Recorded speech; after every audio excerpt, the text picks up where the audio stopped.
Les gens ont souvent l'impression que la feuille d'érable est l'emblème officiel du Canada. Bien sûr, elle orne fièrement le drapeau canadien, mais vous serez peut-être surpris d'apprendre que l'emblème du Canada est en fait le castor. Le castor est le plus gros rongeur du Canada et est souvent perçu comme l'ingénieur de la nature. Mais il est en fait l'une des principales raisons pour lesquelles les Européens ont exploré le nord et l'ouest du territoire qui formerait plus tard une grande partie du Canada. Tout ça pour une question de mode. Au XVIIe siècle, toute l'Europe veut avoir un castor sur la tête. Sous forme de chapeau, bien sûr.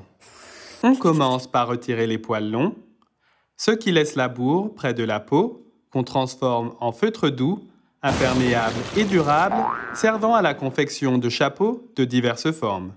La population de castors en Europe a pratiquement disparu. Mais la demande pour les chapeaux est telle qu'il faut trouver de nouvelles sources.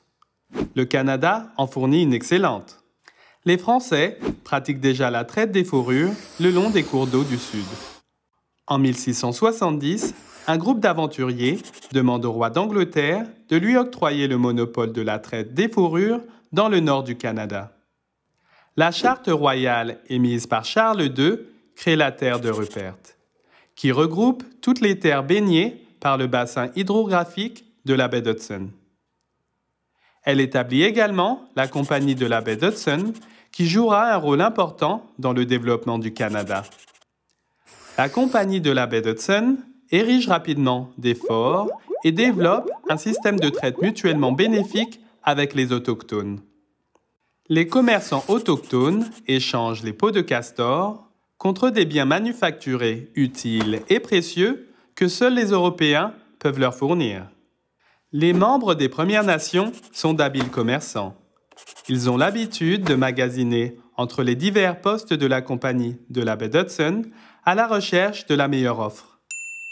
En réaction à cette pratique, la Compagnie établit ses normes commerciales. Il s'agit d'une liste de prix utilisés par tous les postes de traite. Au XIXe siècle, un type de monnaie appelé plus est adopté. Un plus correspond à la valeur approximative d'une peau de castor de première qualité prête pour la traite. Il est remis aux commerçants comme représentation du crédit dont ils disposent auprès de la compagnie. La valeur de tous les biens de traite est exprimée en plus. Les commerçants autochtones reçoivent les biens dont ils ont besoin en échange de leur peau de castor. S'ils ne dépensent pas la pleine valeur des peaux qu'ils ont échangées, ils reçoivent des jetons de plus, correspondant à la différence, et pourront s'en servir pour obtenir des biens à une date ultérieure. Au fil du temps, la compagnie s'avance à l'intérieur des terres afin de trouver de nouvelles sources d'approvisionnement et d'étendre son emprise. Ce faisant, elle érige d'autres postes pour mener la traite des fourrures. Dans les endroits où le castor n'est pas abondant, la compagnie fait la traite en fonction des animaux disponibles localement. Sur la côte du Pacifique, il s'agit du saumon et dans le Grand Nord, le renard arctique.